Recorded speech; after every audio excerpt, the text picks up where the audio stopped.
The anatomy of the human body.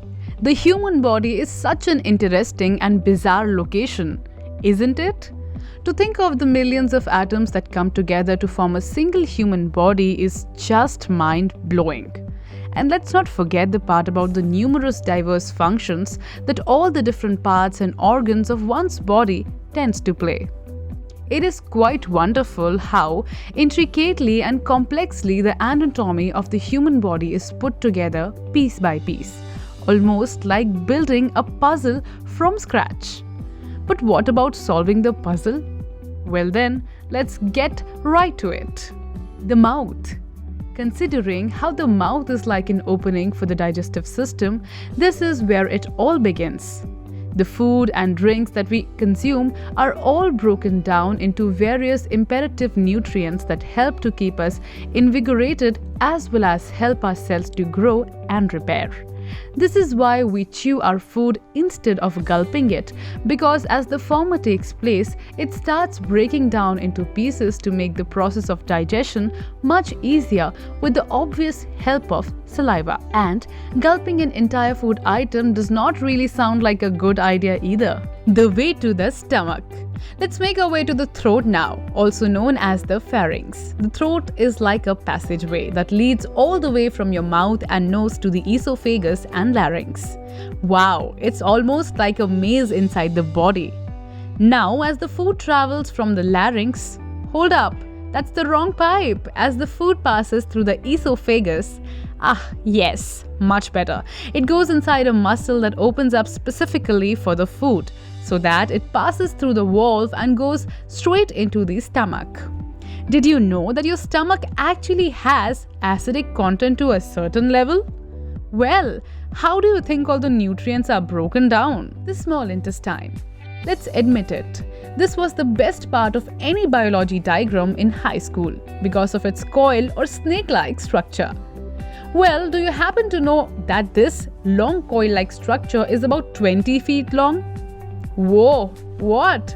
Yes, and it fits inside our body cavity. The small intestine contains bile juice which is produced by the liver along with the help of the pancreas.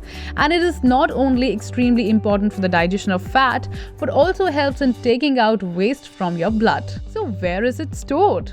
The gallbladder plays an important regulatory role and releases the bile only when food is present. The large intestine. Coming to the next stop, the large intestine or the colon, it is a muscular tube which is about 5 to 6 feet long. That's quite fascinating that although the small intestine is much narrower than this one, it's still way longer than this. Guess the small intestine is not that small after all.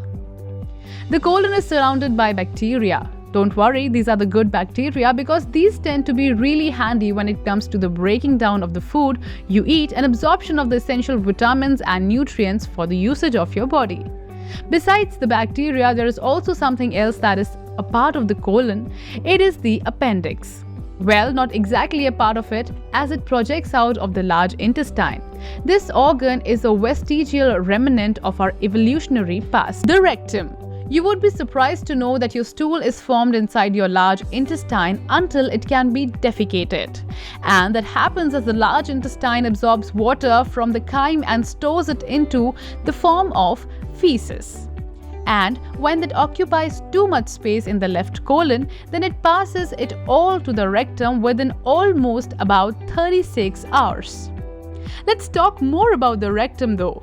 Don't get grossed out, it's pretty much just a straight chamber that is about 8 inches long and has certain special sensors that give you a type of signal when there is something that needs to be rid of, which could be either the stool or gas. And as you find your way to the washroom, the process after that is quite short. The sphincters relax and the stool is passed on, or whatever is left of the burger and fries you had the day before. But what happens when the moment is just not right? Well, in that case, the sphincters contract instead of relaxing, obviously with the help of the sensors present, which is why the urge to release all that pressure vanishes for a while. Just for a while though, so you might still want to rush to the nearest washroom if you haven't already reached. However, there's a catch. When the urge becomes too much to resist, then the anus or the external sphincter gives you a small window of a couple of minutes so that you can rush to the washroom. Still not home? You better make it fast then. That's all from us today. We want you to know that your voice is important to us. So please leave a comment below. If you are new here, then click the bell icon for notifications of our new videos and subscribe to our channel.